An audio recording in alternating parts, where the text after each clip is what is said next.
Security forces نے مہمت کے سرحدی علاقے میں خفیہ اطلاعات پر مبنی ایک بڑے اور انتہائی اہم آپریشن کے دوران فتنۃ الخوارج کی پاکستان میں زیر اندازی کی کوشش کو ناکام بنا دیا۔ سیکیورٹی ذرائع کے مطابق کارروائی کے دوران پاک فوج نے نہایت حکمت عملی سے علاقے کو گھیرے میں لے لیا۔ بھرپور جوابی کارروائی میں 45 سے 50 خوارج کو ہلاک کر دیا، جبکہ متعدد شدت پسند زخمی بھی ہوئے۔ اطلاعات کے مطابق خوارج نے سیز فائر کے دوران سرحد پار سے زیر اندازی کی کوشش کی تھی تاکہ ملک کے اندر بدامنی پھیلائی جا سکے، تاہم پاک فوج نے بروقت اور مؤثر رد عمل دیکھ کر ان کے ناپاک عزائم خاک میں ملا دیے۔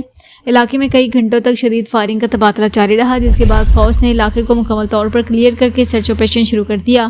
سیکیورٹی ذرائع کا کہنا ہے آپریشن خفیہ اداروں کی ٹھوس معلومات کی بنیاد پر کیا گیا۔ اسی دوران خوارج کی بڑی تنظیمی تشکیل کو نشانہ بنایا گیا۔ اس سے قبل بھی خیبر پختونخوا کے مختلف علاقوں میں 13 تا 15 اکتوبر کے دوران ہونے والی کارروائیوں میں 34 دہشت گرد ہلاک ہوئے تھے۔ پاک فوج کے شعبہ تعلقات عامہ کے مطابق یہ تمام کارروائیاں ملک میں دیر پا امن ریاستی استحکام اور دہشت گردی کے مکمل خاتمے کے لیے قومی عزم کا حصہ ہیں۔